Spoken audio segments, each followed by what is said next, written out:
All right, friends and family, here we go. You know, I love a good spreadsheet. You know, I love a good graph. But first and foremost, Merry Christmas. I don't know if you're watching this on Friday, Saturday, Sunday, doesn't even matter. Take time out of your day to enjoy your friends, your family, be present in the moment. And so, thank you and Merry Christmas. Hey, let's jump right into what's going on in our Foothills real estate. So, think Glendora to Rancho Cucamonga, good, accurate set of data. What's been happening not only week over week in the month of December, interestingly enough, but then what does that look like potentially going into the year? How are we going to finish off? And what does that look like last year? Because last year, it was spicy around this time. Everyone was starting to panic. The prices were dropping, homes were sitting. And yet, I think you're going to be surprised where we find ourselves today. So let's just jump right in. We can go back up to 5 years or go all the way back to 2008. Here's what we're going to look at really quick. If we jump into this, this is why I love a good spreadsheet, right? If we pop this back up, Glendora to Rancho, if we're going to look in here week over week in December, what's been coming on? So active listings, what stays in active listing? And we start moving through the first week, 35, then 32, then 30. Okay, not bad. How's our price points? First week of December, 800. It's down 7% off an 861 hit, but we're swinging right back up. This is why these week over week numbers can be deceiving. It's the patterns that we're looking for because we might have dropped 7, but in the very next week, we pick up almost 6. How's this third week leaving us, man? This third week on price, that's tough. $743,509. That's a 12-point hit. So I'd be curious to see how this week ends because we were setting up to have a nice, well, I did it for us because I couldn't help myself. $797,000 is what we're projected out to be our average close sales price in December, 797. So that'll be down in December, down in November, down in October. That'll be our third consecutive price drop. If we scroll back up, yeah, look at that, 812 in September. So really October, November, December, we start heading down, November, December, heading down in pricing. So we're going to want to keep an eye on that. Now, here's what I thought was interesting when we start looking for historical context, right? Let's just stay with November because that's where we're at, 806,000. Well, if we go across the board, when was the last time we were close to 806? There's an 819, there's a 726. I mean, here's an 803 back in April of 22. So look at that. April of 22. Since then, we've peaked out. Arguably, June of 2022 was 834. Look at this. What's this? June of 2023 was higher. So look at that. In a 6-month swing, we went from June of 2022, 834, down to January, 712 was the bottom, already peaked back out, and we've lost a little bit going into the holiday season. Now, here's what's interesting. This really is an inventory question. I know supply and demand, I get it. And we say it, but do we understand it? So we were just looking at pricing. Now we're looking at supply, months of inventory, right? Again, let's give ourselves context for what that looks like and why it matters. So when we're talking months supply, we're saying, hey, anything 3 months or less is a seller's inventory. This means if no new homes hit the market, we could sell all of the inventory in less than 2 months, 1.3, 1.4 months, things like that, right? So no new inventory. That's why we track it. How many new homes hit the market this month? How many new homes hit the market this week? We need our new homes coming up. That way we've got product to sell. If not, the lower that supply stays, lower it stays, right?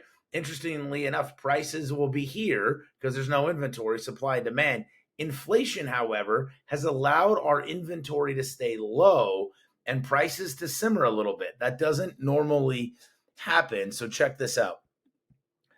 Let's go back. We said April of 2022 was the last time our prices were that high, 1.5 months of inventory. Okay. April. We said June of 2022 was the height of the, or June of 2022 was the height in 02, or I'm sorry, 22. So there's 2.3 months there, 2.1 months. And if we come back over of June of 2022, when prices, or 23, when prices were higher, less inventory. Okay. Look at this, 1.6.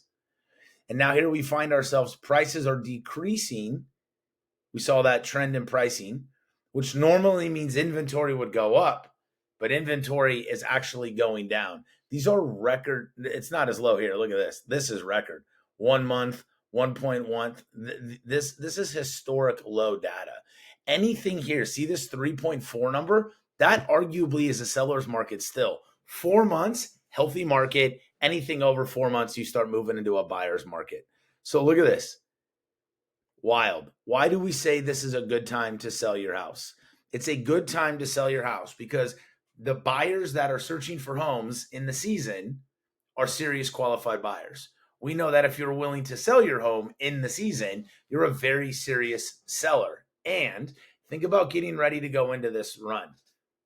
Low inventory, prices are still higher than they were January of last year. So real estate this year will be considered a success for people that sold because the average sales price was higher. So they'll clap that up. Inventory down, still a problem. Days on market. Look at this. Days on market, not terrible. Sorry, I swear I'm going to show you days on market here in a second. Look at this. Days on market. Again, December, January of last year, we were up to 46, 49 days on market. If we go into June, we go June over June. We're at June of 23, we're at 22 days on market. This is when we were at our highest point of 23. Our highest point of 22 days on market, we're at 16. Look at us right now, we're only at 26. June of 22, highest price point 22, 26 days on market. It's fantastic. So here's what we should be taking away from it. Here, this is just a fun little fact too. I like.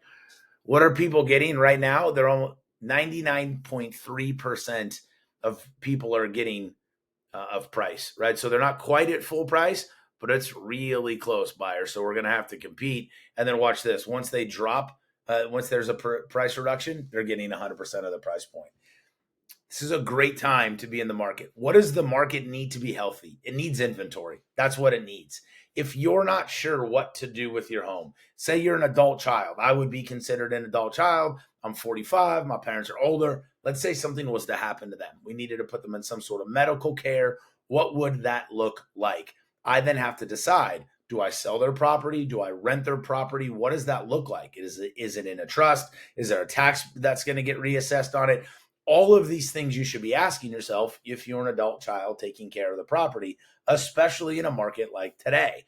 Why especially? Because it will sell quickly and you're only going to get one shot at switching those transferring those property taxes over. So if you're thinking about moving out of the trust into your own name, selling it to a grandchild, like let's make sure we're having those good conversations. So if you're thinking about selling your home, if you're getting prepared to sell and you're not sure and you're just looking for some initial conversations, we'd love the opportunity to earn your trust before your business. This is a fantastic time to enter into the real estate market. Even if you're a buyer, it's a fantastic time because as interest rates go down and they're projected to continue to drop into 24, you're going to see the prices go back up. So I would say, hey, this is a good time if you're thinking about buying. Selling, let's answer your questions. Appreciate the time, energy, and effort as we looked at our Foothills real estate numbers. We'll keep going into this week over week as we head into the new year. Again, Merry Christmas to you and yours.